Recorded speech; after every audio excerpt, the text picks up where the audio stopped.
Comment aiguiser des couteaux de poche? Alors, ce couteau-là est un Egon Okami et puis le tranchant, on l'appelle Scandi Grind, Flat Grind, qu'il y a des gens qui vont les appeler. Et puis aujourd'hui, je vous montre sur ma pierre comment que moi, j'aime les aiguiser parce que beaucoup de gens ne les aiguisent pas bien. Puis pour les gens qui ne savent pas, j'utilise la pierre Magin. On en a en spécial en ce moment. Mais aussi, regardez-moi l'ensemble pour la maison que l'on vient de recevoir, qui est maintenant disponible sur le site. Votre base, votre pierre 1000 grains, des instructions en japonais et en anglais. Les instructions francophones sont sur notre site. La belle boîte, que ça vient à l'intérieur.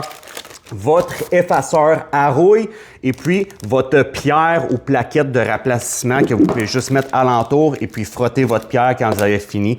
Superbe ensemble avec le bac d'eau. J'ai oublié de le dire, là, mais surtout avec le bac d'eau que vous êtes capable de juste venir vous accoter dessus et puis aiguiser comme moi sans nécessairement salir votre environnement. C'est absolument fantastique. Mais peu importe, c'est pas pour vous vendre des affaires, c'était vraiment pour vous montrer comment les aiguiser. Alors, celle-ci, je viens vraiment accoter tout mon tranchant au complet. Je n'utilise pas un angle spécifique. Mon tranchant est supposé être au complet sur ma pierre.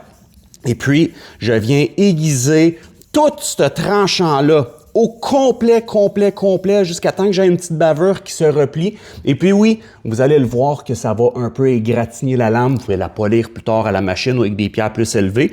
Quand votre bavure est créée d'un bord, vous pouvez venir faire l'autre côté. Là, c'est une pierre 1000 que j'ai, puis je pense que c'est bon en masse pour justement débuter parce que le couteau est quand même en bonne condition. Oups, tu vois, je mords dedans parce que je vais trop vite, puis je parle en même temps. Ce que je devrais pas.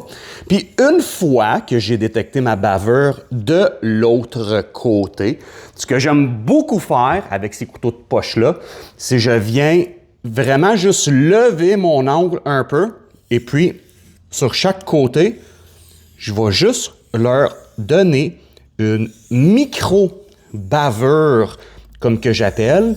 Et puis ça va raffiner le edge encore plus. Puis c'est sûr, pour finir, vous le savez, je vous achale tout le temps avec le bloc de cuir. Bloc de cuir, un peu de compound, on y va sur chaque côté, puis ensuite on peut se raser avec notre couteau de poche. À bientôt!